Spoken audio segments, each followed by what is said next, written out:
Bueno, ha sido un año marcado por la volatilidad global, muchas tensiones locales también, los mercados financieros son siempre un termómetro muy relevante respecto de la incertidumbre y de las expectativas, ya pensando en el cambio de gobierno. El IPSA alcanzó los 9.000 puntos, pero ayer los perdió y queremos justamente hablar a propósito de lo mismo con nuestro siguiente invitado, Alexis Oces. Él es subgerente de estrategia de BCI. Vamos a hacer un zoom al mercado de renta variable hoy día con Alexis. ¿Cómo estás? Qué gusto saludarte. Hola Alexis. Hola, ¿qué tal Cata? ¿Qué tal Pato? ¿Cómo están? Bien, muy ¿Todo bien. bien? Felices de tenerte hoy día con nosotros. Cuéntame, Muchas Alexis, ¿qué gracias. factores explican esta caída de los 9.000 puntos y qué tan relevante es como señal, por así decirlo, para los inversionistas? Mira, yo creo que llevamos un par de semanas un poco topados en estos 9.000 puntos. Trató de romperlo, rompió en algún minuto, pero se ha mantenido relativamente estable. Yo creo que han pasado varias cosas durante el mes de septiembre. Lo primero, que de las empresas que más han aportado al rendimiento del IPSA y además de las que más pesan el día de hoy, han tenido ciertos eventos en septiembre que han generado esta merma o no han permitido que siga subiendo mucho más la bolsa local. Hay falta de catalizadores positivos. Yo creo que gran parte del mercado está esperando esta última parte del año para poder posicionarse mucho mejor en algunas acciones. Pero, por ejemplo, Sokimich fue una de las que ha estado influyendo entre agosto de manera positiva, septiembre, Latam también, con todo lo que significa la venta del paquete gigante de acciones, también mermó un poco durante los últimos días, lo que había venido pasando un poco con el IPSA. Ayer los montos negociados fueron $800 millones, un poco más que eso. La mitad de ese monto transado involucró a Enel América con todo este paquete que se puso el día de ayer, más también algunas transacciones de Latam, sobre todo por este aumento en las ponderaciones en el índice. Entonces, había un movimiento, una reestructuración de las acciones que lo componen, que yo creo que es parte un poco de este mes de transición que es septiembre, pero me da la impresión que la última parte del año va a ser muchísimo más positiva de lo que hemos visto hasta ahora. Alexis, mucha gente nos dice que parte de la explicación de por qué ha andado bien el IPSA tiene que ver con expectativas de cambio político, de cambio de signo político. Sí. ¿Tú crees que este es el tipo de situaciones donde hay que seguir el dicho compra con el rumor y vende con la noticia? Yo creo que es muy difícil incorporar en los modelos un escenario político. No tienes cómo incorporarlo en sí. Y uno podría irse a los análisis políticos de elecciones anteriores, pero tienes una volatilidad gigantesca en relación a las elecciones previas. Yo lo que veo dentro de esto es que tiene que ver mucho más con, uno, crecimiento de las compañías en términos de utilidades. Tenías a principio de año la expectativa era creciendo un 15% la utilidad, hoy día estamos hablando de entre un 20 y un 30% de crecimiento de utilidad durante el año 2025. Tiene que ver con un fenómeno de crecimiento, han mejorado bastante la cifra en términos de crecimiento, ha venido cayendo la inflación, mucho más lenta de lo que esperábamos, pero cae. Por el otro lado tienes recortes de tasa de política monetaria a nivel local, tienes otro catalizador a nivel internacional que es la Bolsa de Estados Unidos, que desde mayo en adelante empezó con una recuperación muy fuerte en términos de las tecnológicas. Entonces, yo creo que hay un montón de catalizadores que te ayudan, externos e internos.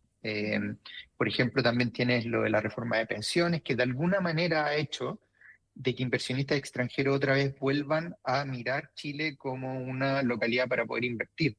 Pasamos de montos transados en el IPSA de $100 millones al día, hoy día estamos hablando de 170 promedio en términos diarios. Entonces, hay un aumento de volumen, hay mayor participación de extranjeros, hay mayor participación de las FPs también durante este año.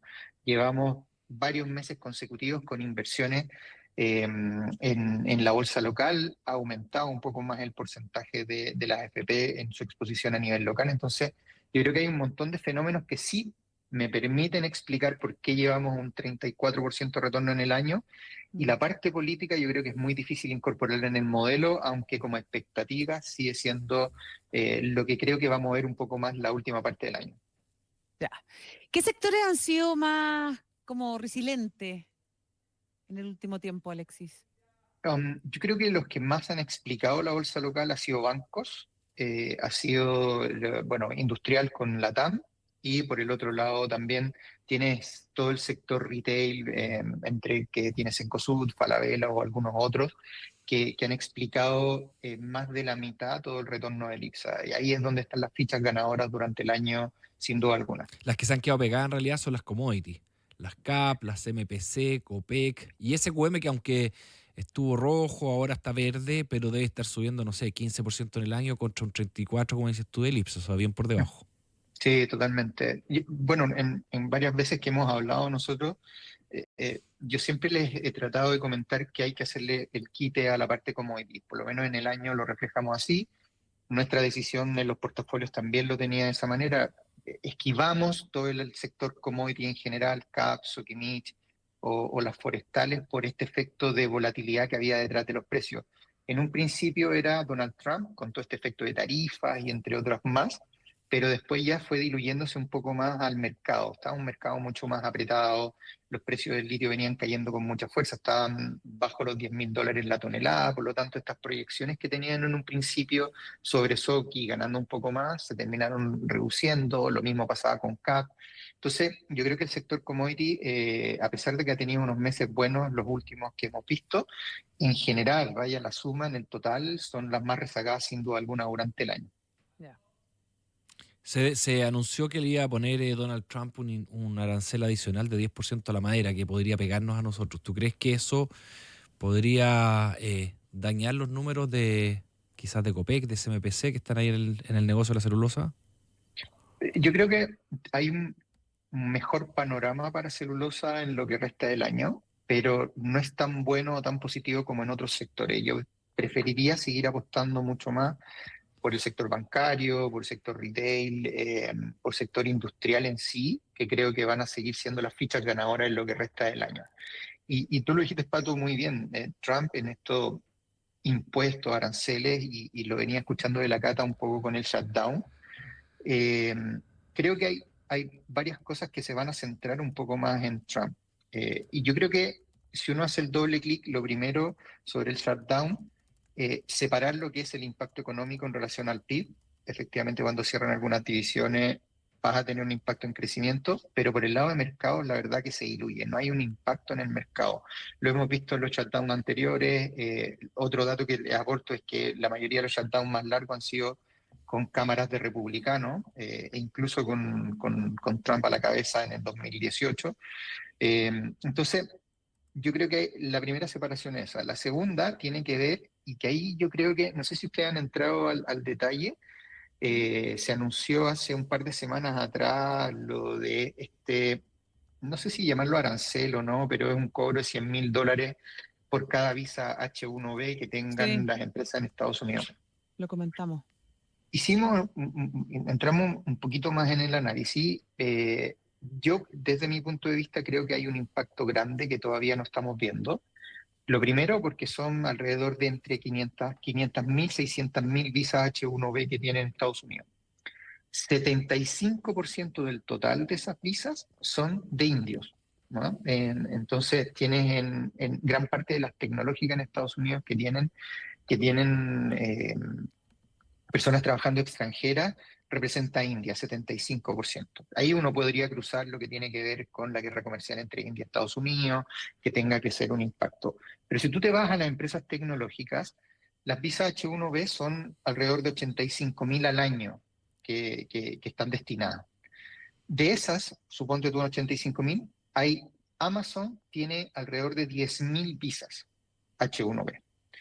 Si tú le cobras $100.000 por cada visa que tiene y Amazon decide mantener a sus trabajadores con esa visa que se renueva cada 3 años, significa $1.000 millones que tendría que pagar Amazon a el gobierno de Estados Unidos. Y así suma las 500.000, es una cantidad de plata gigantesca, son 50 billones que tendrían que entrar. Eh, si las empresas, poniéndose en el escenario extremo, deciden no renovarlas y no pagar estos $100.000 por empleado, y eso significa que tengan que salir a buscar fuerza laboral interna, vas a tener esta masa laboral de Estados Unidos aumentando, van a buscar más trabajo y eso podría traer un revés en relación a temas económicos en lo que puede hacer la Reserva Federal con recortes de tasa, porque va probablemente implicar un poco más de inflación, o esta inflación sticky no va a tender a caer como se esperaba, así que yo creo que eso podría traer también algunos vaivenes de incertidumbre al mercado en la última parte del año y parte del próximo. Yo creo que hay que darle doble clic a esa noticia, ojalá que no Ya. impacte, ojalá que se diluya, pero si no, va a tener un impacto sobre el mercado laboral que para mi gusto hoy día no estamos viendo del todo. Bueno, y todo ese ruido que ha generado también Trump a propósito de la presión a Jerome Powell, el You're fired y todas esas señales de política económica, ¿son señales que también advierte y preocupan al mercado, Alexis? To- Totalmente. A ver, hoy día preocupan desde un punto de vista de que uno está pendiente de lo que pase, pero ¿sabes qué? Cuando uno mira los precios pareciera decir otra cosa. Hoy día el mercado tiene considerado 4 bajas de tasa por parte de la Reserva Federal. No está Ujú. incorporando que John Powell salga, ni mucho menos, pero tiene más recortes de lo que la Reserva Federal tiene proyectado para el próximo año. Ah, Y mira. creo que esa brecha que hay entre el mercado y la Reserva Federal va a traer una incertidumbre por expectativas si es que la Reserva Federal no lo cumple. Piensa tú que el mercado tiene más o menos bajas de tasa entre 5 más o menos, tiene por lo menos 50 puntos bases menos o mayores recortes de lo que tiene la Reserva Federal. Entonces yo creo que va a haber un ajuste de expectativas grande de aquí en adelante que podría mermar esta tremendo boom que ha traído la bolsa de Estados Unidos subiendo en los últimos meses. Hay algunas proyecciones que hablan de 7.000 puntos, 7.100 puntos. Yo creo que están apretados los múltiplos.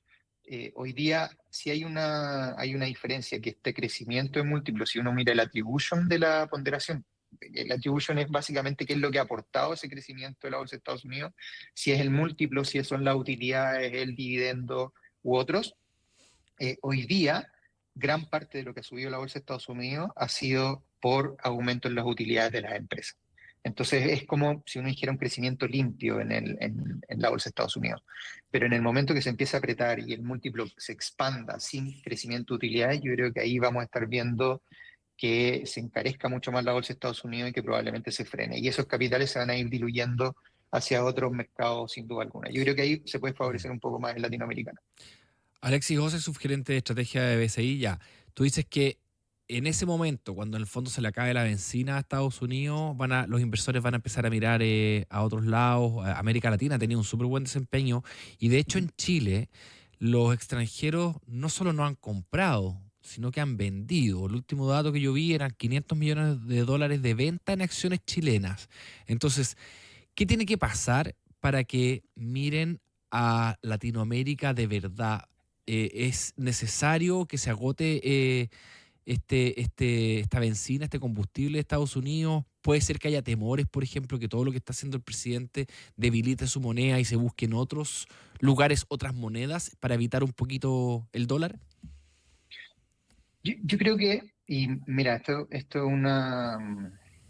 muy personal, mi opinión, pero fíjate que cuando hemos ido a ver inversionistas a Brasil, Colombia u otros, o incluso México, en Estados Unidos, cuando miran Latinoamérica, miran Brasil. Mm. En Brasil me pasé, yo creo que 2, 3 años seguidos, hace ya 4 años más o menos, en donde he ido con inversionistas, multifamily, bancos grandes, explicando un poco las bondades del mercado local y que tomen una apuesta por el IPSA desde hace 3 años que venimos recomendando que está barato, que hay que subirse. Y fíjate que desde Brasil, el primer año me costó convencerlo un montón. Decían, ah, ya, perfecto, miro Chile, si está bien, los múltiplos, monedas. El segundo año ya estaban un poco más convencidos, pero aún así no estaban invirtiendo. Yo creo que a pesar de que nosotros estando acá vemos Chile más de cerca y nos gusta y estamos más propensos a todo lo que esté pasando desde el punto de vista político, económico, entre otros más, yo creo que desde afuera nos están mirando de una manera distinta o incluso a veces ni siquiera nos miran. El capital que ha entrado a Chile, tal como tú lo dices, Pato, entra mucho más a Chile más por índices, mercado emergente o el de Latinoamérica, que directamente a Chile. Yo creo que ahí tenemos que hacer un marketing mucho mejor de nuestra bolsa local o de nuestro mercado, porque hoy día finalmente se lo está llevando la mirada mucho más Brasil, México, que la mirada directa en Chile. Por eso yo creo, y por eso es muy, muy personal la opinión, que nos falta más convencimiento a estos inversionistas para que vuelvan a invertir directamente. Hoy día lo están haciendo las FP, por ejemplo, en el ámbito local, pues son más internos, pero desde afuera todavía les cuesta mirarnos para ver esa inversión, por lo menos en acciones o bolsa local en flujo. Alexis Oces, gerente de estrategia de BCI, te quería preguntar respecto de la proyección para el IPSA ya cerrando este 2025 y cómo incide en ese escenario uno u otro color político, pensando ya en la segunda vuelta presidencial de la elección. Yo creo que hay catalizadores la última parte del año positivos que podrían llevar a la bolsa a subir un poco más. Quizás incluso adelantar parte de lo que se proyecte para el próximo año. Nosotros, así que ahí, si es que me voy a invitar solo en esto, Katy Pato, pero en 2 semanas, en una semana y media más, 2 semanas más, vamos a tener el target del IPSA del 2026. Hoy día tenemos un par de simulaciones, así que si quieren, en un par de semanas más les doy el dato exacto del 2026. Sí. De todas maneras. Pero este año, por ejemplo, nosotros teníamos 8.700 aproximadamente el IPSA en target, y nuestro mejor escenario eran 9.100 puntos, que es lo que estamos más o menos hoy día. Si hay un catalizador de elecciones u otro, a lo mejor podrían llevarlo por sobre ese modelo que tenemos nosotros. Y el próximo año nosotros en las simulaciones teníamos sobre 10.000 puntos. Estamos afinándolo, tenemos que ver bien la proyección de utilidad del próximo año, cómo se van a comportar las empresas, si efectivamente tenemos más recortes de tasa a nivel local, crecimiento país, todo eso meterlo en una juguera para empezar a proyectar. Pero yo creo que perfectamente podríamos estar hablando de un IPSA en 2 dígitos próximo año, si es que todos los catalizadores son positivos. Pero yo creo que en 2 semanas más le puedo dar mucho más certeza de datos exactos de cuáles son nuestras proyecciones para él. Buenísimo, cuando tengas los datos entonces te invitas, Alexis. Me invito solo, no, sí, no hay problema. llamo. Sí, así es. Vale. Gracias, Alexis. Gracias, Alexis. Oye, un gusto como siempre tenerte en el programa, que te vaya muy bien. No, muchísimas gracias a Chao, ustedes. Que les vaya muy bien. Chao. Conversamos con Alexis Oces, su gerente de estrategia de BCI.